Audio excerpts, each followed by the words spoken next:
যারা বলেছে মৃত তাদের পক্ষ থেকে যে একটা প্রত্যয়নপত্র নেবে বা লিখিত নেবে এমন কোনো কিছুই নেন নাই, তাহলে আপনি হুইমজিক্যালি আপনি বললেন যে উনি মৃত, আর ওটার উপর ভিত্তি করে আপনি আমার এটা বাতিল করে দিলেন। আমরা অ্যাম্বুলেন্স দিয়ে হলেও আমরা তাকে উপস্থাপন করব। আমাদের 10টা ভোটারই গরমিল দেখানো হয়েছে। একটা আশ্চর্য বিষয়, অন্যান্য প্রার্থীদের একটা দুটো থাকে, এটা আমরা বুঝতেছি যে এটা হয়তো এর পিছনে অন্য কোনো কারণ থাকতে পারে। তো যেখানে দেখানো হলো আমাদের একজন ভোটারকে দেখানো হলো মৃত, ওনারা দাবি করছেন যে 2014 সালে উনি মারা গিয়েছেন, কিন্তু এইবারের যে ভোটার লিস্ট 2025 সালে ভোটার লিস্টে তার নাম এসেছে এবং তার নাতি নাতনি এটা নাকি এটা নিশ্চিত করেছেন, কিন্তু এই মর্মে তারা কোনো প্রত্যয়নপত্র দেন নাই বা ভোটার বলছেন কোনো ভোটারকে ঠিকানায় পাওয়া যায় নাই, কোনো ভোটারের এখানে এলাকায় সঠিক না, এরকম বিষয় বলছেন। কিন্তু আমাদের আইনে সুস্পষ্টভাবে উল্লেখ করা আছে যে সেখানে যদি এই ধরনের কোনো গরমিল হয় তাহলে তদন্তকারী কর্মকর্তা অবশ্যই প্রত্যয়নপত্র দিবেন এবং সেখানে দুজন ব্যক্তির স্বাক্ষর থাকতে হবে। একটা হচ্ছে প্রত্যয়নপত্রে দৃঢ় বন্ধনের আস্থায় শক্তিশালী স্টিলের আরেকটি নাম জেডএসআরএম। ওই এলাকার একজন ভোটারের স্বাক্ষর থাকতে হবে এবং সংশ্লিষ্ট ব্যক্তির স্বাক্ষর থাকতে হবে, কিন্তু এই মর্মে কোনো ডকুমেন্টস আমাদের দেয় নাই।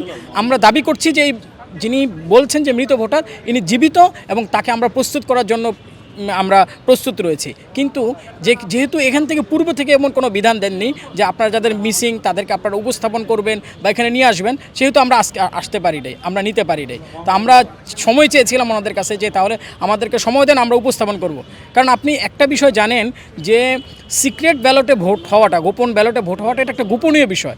আর যখন 1% যখন বলছেন 4,500 5,000 লোক যখন আপনাকে সরাসরি আপনাকে ভোট দিবে, তাহলে তো এটা প্রকাশ্য হয়ে গেল। তাহলে আমাদের যে মৌলিক যে নীতিটা, যে গোপনে ভোট হওয়া, সেই নীতিটা থাকলো না। আর যখন এই লোকগুলো প্রকাশ্য হয়ে গেল তখন কিন্তু এই লোকগুলো কিন্তু ভয়ভীতির কারণে অপর পক্ষের বা অন্য প্রতিদ্বন্দ্বীদের মানে ভয়ভীতির কারণে বা বিভিন্ন প্রশাসনিক জটিলতার কারণে তখন কিন্তু আসতে রাজি হন না। ঠিক আজকেও ঠিক এমনটাই ঘটেছে যে ওনারা আসার জন্য প্রস্তুত থাকা সত্ত্বেও শেষ মুহূর্তে ওনারা না করে দিয়েছেন, আসতে চাননি আর কি।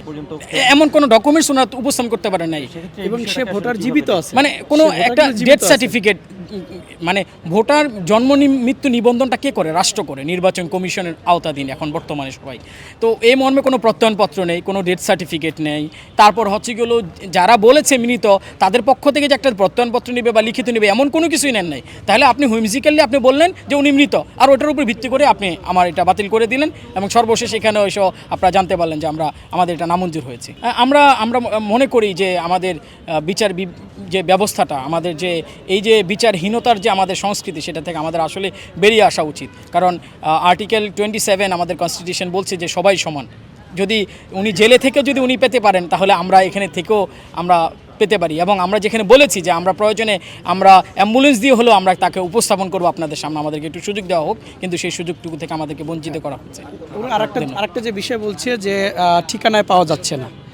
এখন তো সাধারণত কোনো ভোটার তো যে জায়গায় তার ভোটার তালিকাটা থাকে ওখানে তো সবাই থাকে না, যেমন আমি নিজেও থাকি না, আমাদের আশেপাশে এরকম ঘটনা ঘটে।